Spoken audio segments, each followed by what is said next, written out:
according to their prophetic office or gifts. They got spiritual warfare on the level you don't even know nothing about. They got spiritual warfare on the level you couldn't even handle while you judging them. You couldn't even handle it.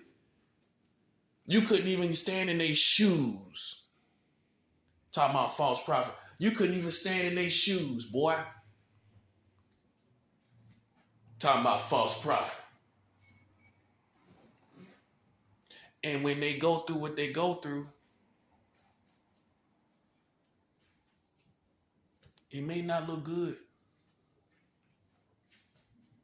But you cannot deny them of the fact that they've been connected to the Lord in the prophetic way and have received words that came to pass. You can't deny them of that. That's what I'm saying. Now, if the prophet has a sin problem, then call it that. If the prophet is struggling, call it that. If the prophet is going through a dark season, call it that. But it's still the prophet. That's a 7. Because they spoke and it came to pass. This is what we have to establish, folks. Because you sitting back looking at people's moral state and denying them validation as a prophet. Yeah, this separates the men from the boys, the girls from the women. You talking about something you don't know nothing about. So you talking about you talking about a prophet from a worldly perspective. That's what you're doing. You're talking about a prophet from a worldly perspective, and it's not a worldly thing. That's a 7, Al. I know you've been talking about all these musicians were prophets. You've been talking about all these artists and all these singers are prophets. Then what did they say that came from God and came to pass? Stop playing with God, bruh. Okay, you might notice some things that some people may say, and it did seem like it kind of happened like it did. But where is God in that? That's a 7. If God ain't in that, how can you say that's a prophet? Oh, they may have said something that happened. You want me to tell you what that's closer to? Divination. That's a 7. Not a prophet. Divination. A sorcerer. Yeah. Going on the dark side of this. Working sorcery. Psychics. Telepathy. All of that kind of stuff. You're in those realms. When you talk about, well, they're in those realms. When you talk about these musicians and stuff that you say were prophets. Now, some of them may have truly been a prophet. But how you know? When they ain't say nothing about God. Oh, just because something came to pass. The true test is to see, for them to say God gonna do something, he do it. That's a 7. Oh, that's the true test. We ain't talking about this little occurrences and little stuff that happened down here. We want to hear them say God gonna do something and it happens. We want to hear them say they say God gonna do something and God does it. That's what we want to see. Not, oh, you gonna get this new car. Or you gonna move to Texas. We ain't talking about that. No, we ain't talking about that. We ain't talking about that. We talking about God said something. You see how serious it is? That's why it's serious. You said, now you see why it's the true identity. You see why it's a true problem being a false prophet, therefore validating the definition that I'm talking about. Because you're saying something that's that God said, that you said God said. And it didn't happen. You can't go around doing that. What I have said has come to pass. I told you, I don't have to have a million prophecies. That's a 7. Yeah, let me say that for the record. You don't have to have a million prophecies to be a prophet. Yeah, you need to hear that part too. Because you got all these parking lot prophets prophesying in the parking lots. Okay? You don't need a million prophecies. You have one that comes to pass, you're validated. That's a 7.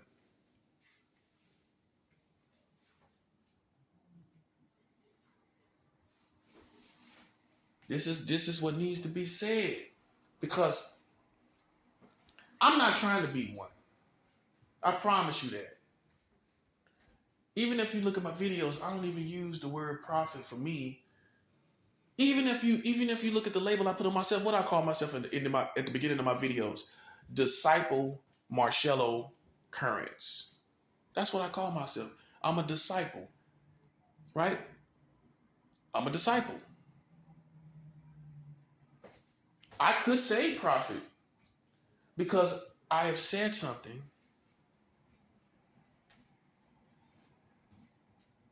and it came to pass. It came to pass. And that's how I knew.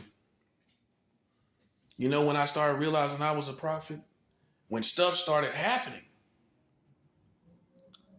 not because I thought I was high ranking, not because I thought I had a real strong relationship with the Lord, and I just wanted to add that title on there. When I started seeing stuff happen, that's when I realized. So that you know. So that you guys know. And before that, I never really said that. Even before I seen stuff that I seen, like visions, and then I seen something happen, which would be considered prophetic. And I actually have written stuff, and stuff happened earlier in my walk with God. But I didn't really know what it was. And then it became undeniable. And it's what it is. Okay?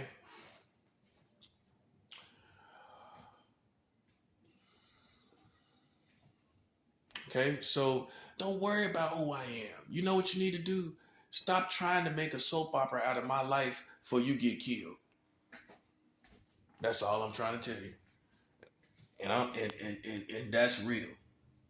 Stop trying to sip tea and play around my life like this some soap opera before you die. You find this fun, you find this entertaining, you're gonna be dead. But we're not playing. Okay? Your country is falling. You don't see that? Your country has fallen, bro. You losing people that you wouldn't imagine would have ever lost. And it's gonna be more. It's gonna be more of it. Oh, this world is getting crazy. You don't think it's gonna be more famous people dying? Oh, they're gonna be untouched and unscathed and everybody else died. You got people crazy out here, push people on the trains, all kind of other crazy stuff. But famous people are gonna remain unscathed. Well, that's already not the case. I'm not trying to be funny. That's already not the case. You got famous people dying now. With all their protection, with all the love that they get, all the validation they get from you, they dying before we do. And I'm not being specific. It's too many. It's too many to be specific. Actually, it's too many to be specific or to try to be specific or to make sense of it by being specific. It's so many.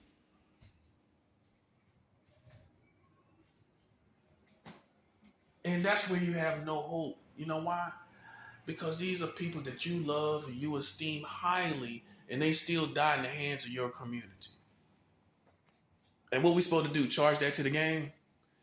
You ever charge that to the game? How many deaths have we charged to the game? I told y'all, man, you are desensitized towards African Americans killing other African Americans. To me, People around here act like, in the whole country, like they got a pass to play with black people. Because you black. That's a 7. Ow. Ow. Just because you black don't give you no pass to play with other black people. I don't care if you black, so what? I don't care. Just because you're black doesn't give you a pass to play with black people that you don't know. You don't own nobody. You don't even own yourself. Talking about, well, that's our own. You don't even own yourself. You learn that from these American people talking about that well, that's one of our own. We'll take care of it. You can't even take care of yourself with your moral state, killing your own famous people. How you gonna take care of me? You can't even take care of yourself. That's a joke. It always starts at home, bro. Take care of your own culture. Take care of your own people before you start trying to think you're chastising wayward people in your community.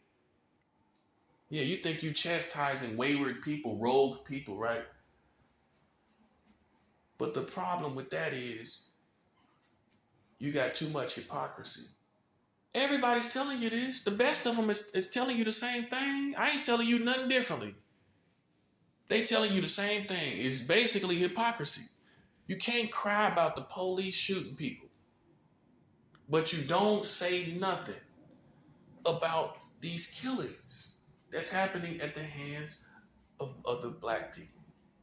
Like I said, just because you black does not give you a pass to play with me in any form or fashion.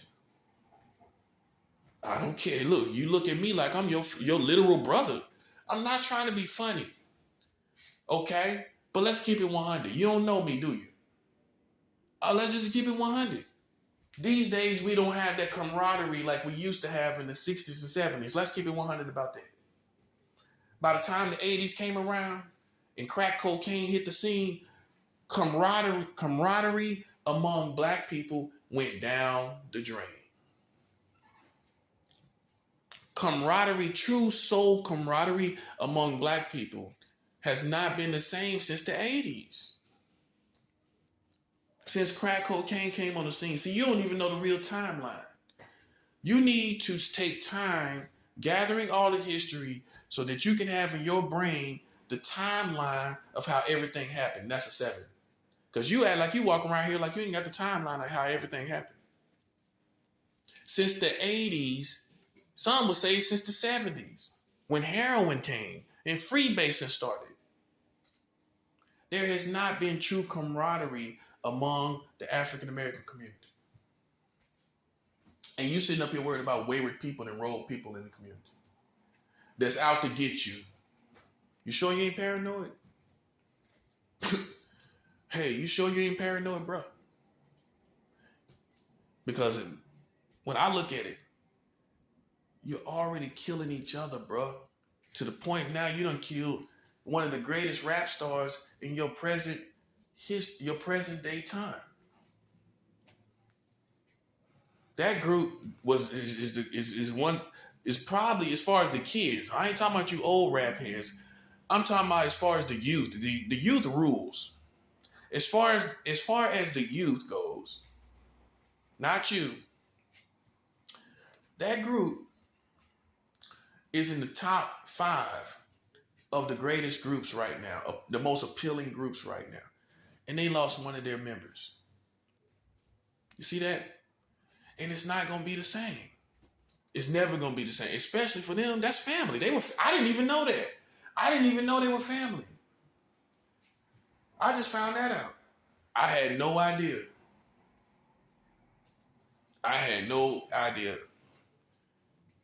You know, and it's a trip, bro. It's a trip. You would think they would have had all the protection in the world, bro.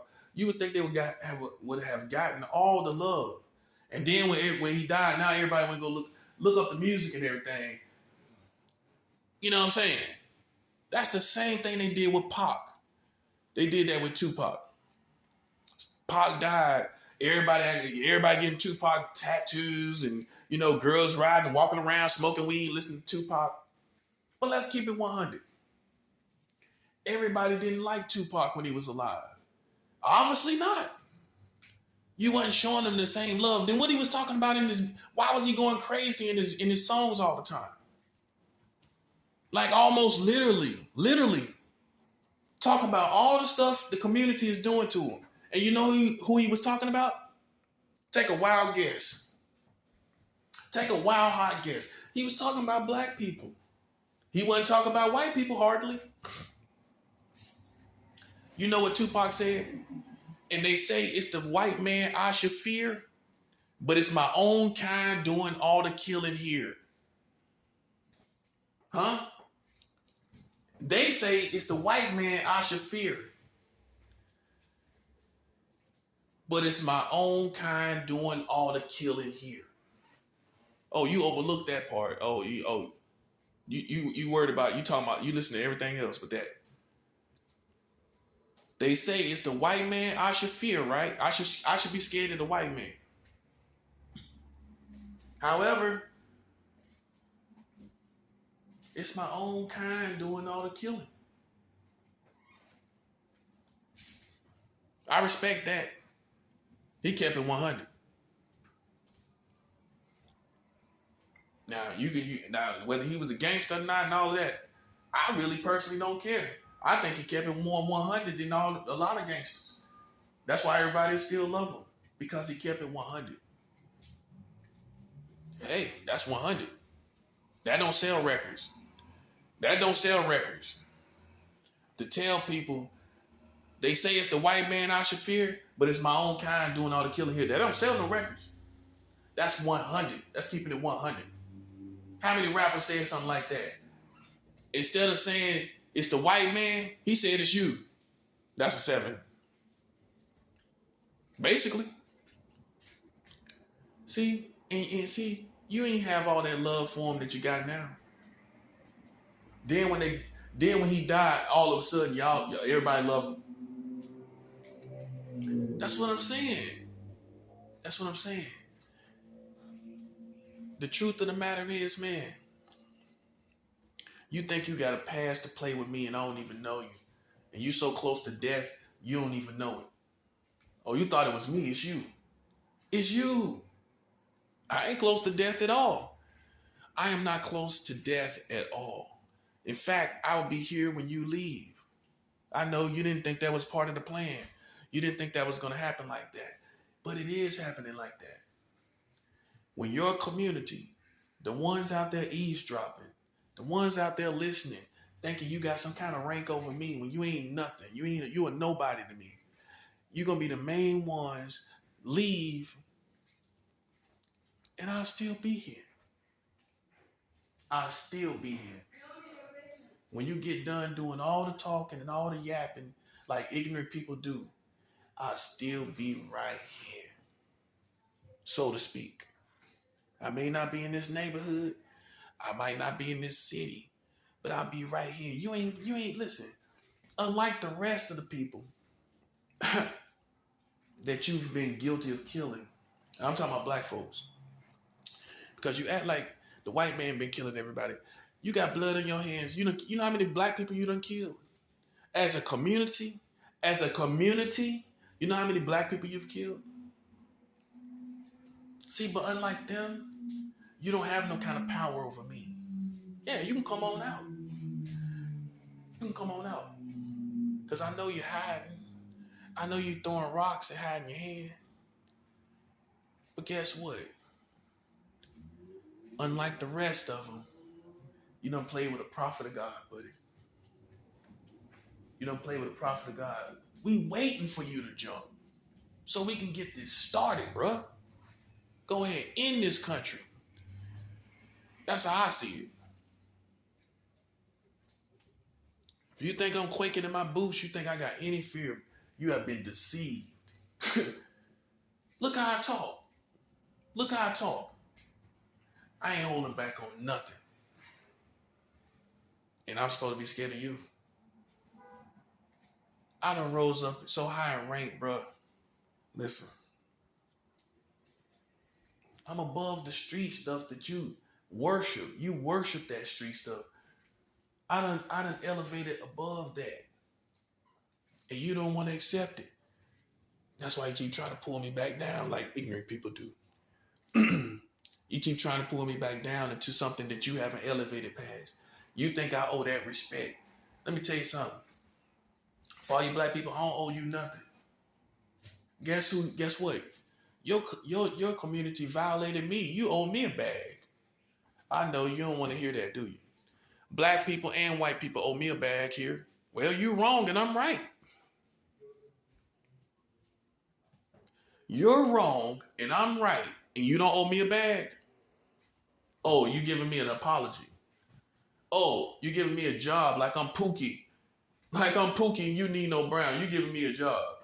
Oh, clean up yourself. I might help you.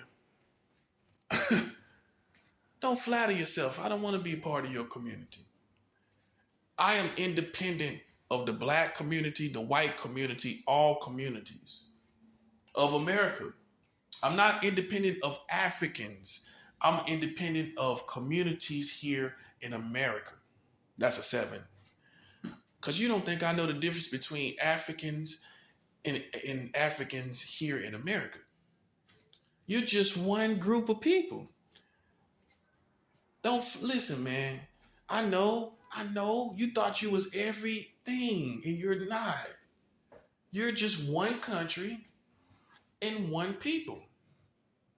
There's Africans all over the world, and you don't represent them all now, do you? That's a 7. Oh, you represent them all? Then why they ain't doing what you do? Why they ain't treating their own people like you treat them?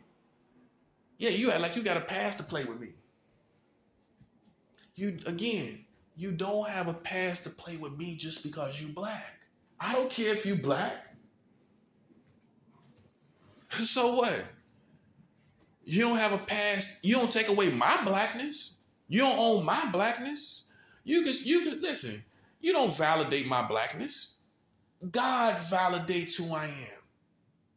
See, they out there in the world lost. Come talk to a Christian. Come talk to a real man of God. Come talk to a prophet. You don't validate who I am. I don't care if you don't think I'm black. When you walk away, I'm still black. And in fact, I'm more blacker than you. You know why? Because I don't oppress other black people. Oh, I keep it 100. I chastise, I correct, I cut the wickedness out from the righteousness. But you don't have a knife of righteousness to do that now, do you? So I'm doing cutting that you can't do. And that's why you mad. Because I got the righteous knife and I'm cutting.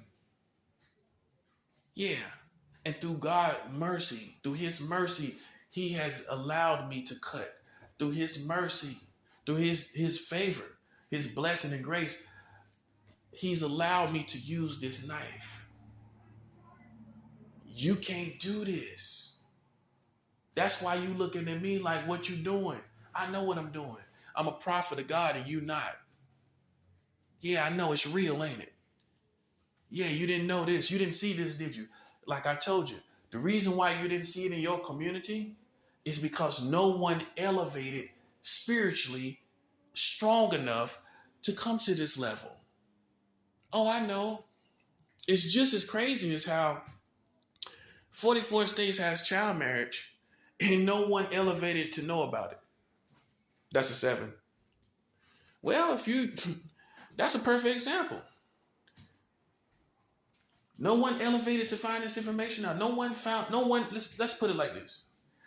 No one on their journeys found this information, right? It's just like no one really here in America became the men and the women of God truly as they should have. It's just as spooky as how the whole culture doesn't know about 44 states with child marriage. That's a 7. Nevertheless, it's the truth. No one elevated enough spiritually And so you looking at me like, who are you? Someone that pulled back from your community, and elevated, and now you can't stand it. But if you touch it, you die. Hey, look, I'm unapologetic about it at this point. When you're too much of a hypocrite to even look in my face. All you talking about what I do, what? Stuff as a child? Stuff as a child that I did? That's what you're talking about? You're talking about child stories. Literally now. When a person had a child brain, an undeveloped brain. That's what you're talking about. Guess what I'm talking about? I'm talking about stuff that you're doing as fully grown men and women. That's a 7. What else you got? Nothing, right? That's all you got is childhood stories.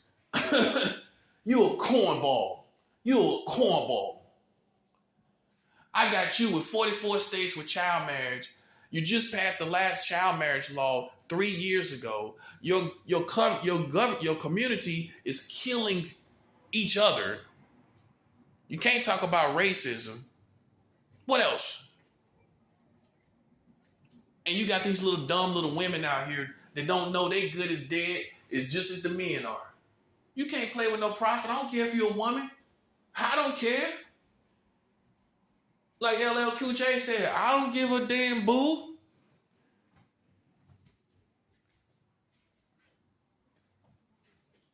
You all can get it. Oh, the prophet of God just gonna destroy men. A prophet of God is just gonna take care of men. Well, in a perfect world, but in this world, if you get involved, unfortunately, there is no discrimination in warfare. Now, I don't fight women, but if you go to war with me, I do go to war with women. That's a 7. Oh, you see the difference? That's what real men will tell you. Well, if you got a military that goes to another country, there's women that opposing the military. What are you going to do, pick off the guys? He's picking off all the women of the opposing military. It's no different, and it's a perfect example. If you go to war with me, I don't care what gender you are. I don't care how beautiful you are. You're going to be beautiful and dead. B-A-D, abbreviation, beautiful and dead. You think you're a bad bitch? You're going to be beautiful and dead, B-A-D, bad. Boom. You're going to be bad, all right. The abbreviation, B-A-D, beautiful and dead. That's a 7 out. Yeah. Nobody don't care nothing about your beauty.